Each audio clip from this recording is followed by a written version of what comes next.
ভিত্তিতে সেই নেশাবিরোধী অভিযানের যেই আমাদের ধারাবাহিকভাবে চলছে সেটা আমরা গত পরশুদিন 26 তারিখ রাত্রি গভীর রাতে আমাদের কাছে খবর আসে। বিশেষ করে ওসি রামনগর আউটপোস্ট এবং মনীষ পাল সাব ইন্সপেক্টর ওনাদের কাছে খবর আসে যে একটা নেশা সামগ্রী নিয়ে কয়েকজন রামনগরের দিকে আসছে, কোথাও না কোথাও ডিসপিউট করতে। তো পরবর্তী সময় সেই অনুযায়ী এই ইনফরমেশনটা ওসি পশ্চিম থানাকে দেওয়া হয়। অ্যাকর্ডিংলি রানা চ্যাটার্জি সঙ্গে আরও কয়েকজন অফিসার সহ ওই এলাকাতে গিয়ে তল্লাশি চালান এবং ওই দুইজন ব্যক্তিকে আটক করা হয়।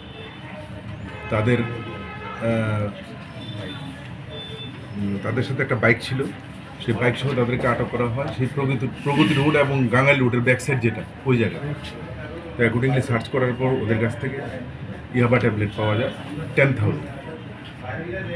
তো তাদেরকে জিজ্ঞাসাবাদ করা হয় প্রাথমিকভাবে।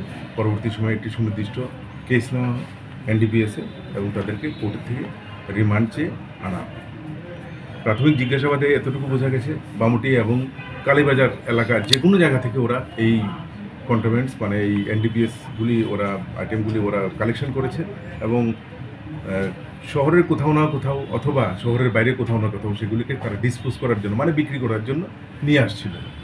তো ওদেরকে জয়েন্ট ইন্টারোগেশন টিমের মাধ্যমে বিভিন্ন এজেন্সির মাধ্যমে একটা জয়েন্ট ইন্টারোগেশন টিম করে ওদেরকে জিজ্ঞাসাবাদ চলছে এবং আমাদের দৃঢ় বিশ্বাস আমরা এই এনডিপিএস মানে ইয়াবা ট্যাবলেটের যে সোর্সটা আছে সেই সোর্সটা আমরা পেয়ে যাব এবং ওকে অ্যারেস্ট করতে পারবো এবং আরও কিছু সিজ করতে পারবো এবং যে জায়গাগুলোতে বিক্রি করে ওই নেটওয়ার্কগুলিও আমরা ডিটেক্ট করতে পারবো।